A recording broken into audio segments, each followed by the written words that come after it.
Bilarmidingiz, kunli yeb ichib yurgan mahsulotlaringiz tizingizni asta-sekin yemirib o'tgan bo'lishi mumkin. Videoni oxirigacha kuzating, batafsil tushuntirib o'taman. Assalomu alaykum. Artroz bu suyakdagi tog'ay qatlamining asta-sekin yemirilish jarayoni bilan kechadigan kasallik.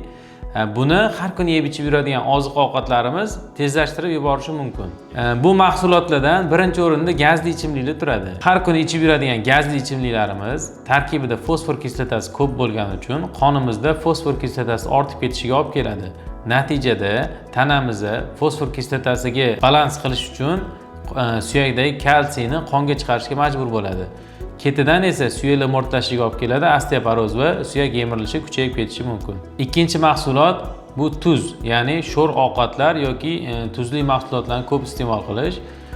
Natijasi tanada natriy ko'payadi.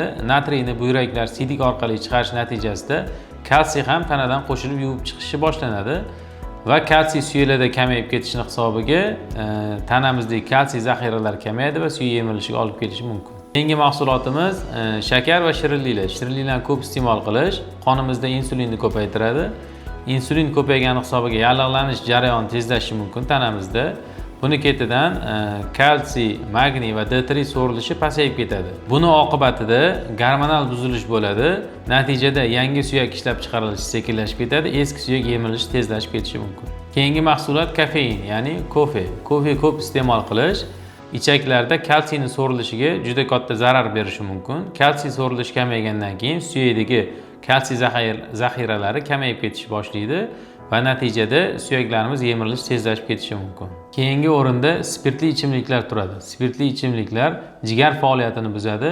Natijada D3 yetishmovchiligi boshlanadi. D3 yetishmagandan keyin kalsiy so'rilishi kamayib ketadi, suyaklarda yetishmovchilik bo'ladi va yemirilish kuchayib ketishi mumkin. Qisqacha qilib aytadigan bo'lsak, noto'g'ri ovqatlanish nafaqat suyak yemirilishi, balki tanamizdagi butun bir boshqa kasalliklarga ham sababchi bo'lishi mumkin. Ya'ni o'sha qon tomir to'lishi, yurak infarktlari, insultlar, yana bir qancha shunga o'xshash jiddiy kasalliklarga sabab bo'lishi mumkin. 3 mahal ovqatlanish tartibi ham shunga o'xshash jarayon.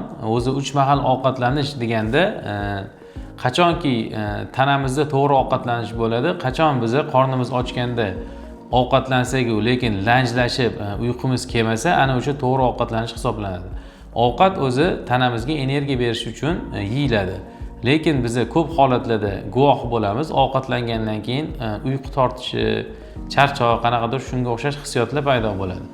Bu tanamizda noto'g'ri jarayon ketayotganini bildiradi. Ya'ni haddan tashqari ko'p ovqat yoki noto'g'ri ovqat, kaloriyasi ko'p ovqat tushgan sababli tanamizda harakat uchun yoki bo'lmasa boshqa bir ish uchun bajariladigan energiyani ovqat hazm qilish uchun burib yuboradi. Ya'ni ovqat bizga energiya bermaydi, ya'ni bizdan energiya oladi. Bu jarayon ham noto'g'ri. O'zi aslida eng to'g'ri ovqatlanish bu qorin ochganda oz-ozdan yeyish, ya'ni tanamizga qilayotgan ishimizga yetarli darajada ovqat yeyish hisoblanadi. Biz ko'pgina holatlarda kuzatamiz, ofisda ishlaydigan, kompyuter oldida o'tiradigan insonlar obed mahal bo'lishi bilan ish rejimida obed belgilab qo'yiladi. Soat 8 da uydan ovqatlanib keladigan bo'lsa, 12:01 da ishxonadan obedga chiqish kerak bo'ladi. Uni qorni ochgan bo'ladimi, ochmagan bo'ladimi, obed vaqtida obed qilishga majbur bo'lib qoladi. Shu holatda misol uchun kollektiv bilan birga obedga chiqib, qorin ochgan-ochmagan holatda yana ustiga ust ovqat yeyiladi va kamiga harakatsizlik bilan yana borib o'sha ish joyida o'tirib, kechgacha kompyuter oldida o'tirishga majbur bo'ladi. Bu holatda yeyilgan ovqat zaxira sifatida tanamizning ichki a'zolarga, keyin qorin qismiga ko'p holatda yog' sifatida yig'iladi. Ya'ni zaxira tanamiz shunga odatlanganki, ovqat ko'p yeyilsa, uni zaxira sifatida yog' qilib tanamizning turli qismlariga yig'ishga mo'ljallangan. Biz ko'p holatlarda shu jarayonni e'tiborsiz qoldirmoqdamiz va 3 mahal ovqatlanish rejimida to'g'ri kelgan payt qornimiz ochgan bo'ladimi, bo'lmaydimi, ovqat yeyishga o'rganib qolganmiz. Bu esa tanamiz uchun juda ham katta zarar hisoblanadi. Aslida ochlik paytida tanamiz qayta tiklanadi. Ya'ni och qolgan paytda tanamizdagi eski kasallangan yaroqsiz hujayralarni sog'lom hujayralar yeydi va o'zidan yana bitta hujayra hosil qiladi. Ya'ni butun hujayra darajasida tanamiz yangilanishni boshlaydi. Biz hozirgi kunda bu jarayonga faqatgina xalaqit berib kelmoqdamiz. Ya'ni ust-must ovqat yeyish, ko'p ovqatlanish, noto'g'ri gazli ichimliklar ichish, kechasi 11 da uyga borib qorin to'yguncha ovqat yeb yana yotib uxlash. Shu holatda tanamizdagi yog' zaxirasini orttirib, turli kasalliklarga sababchi bo'lib kelmoqdamiz. Bunga nima yechim bersa bo'ladi?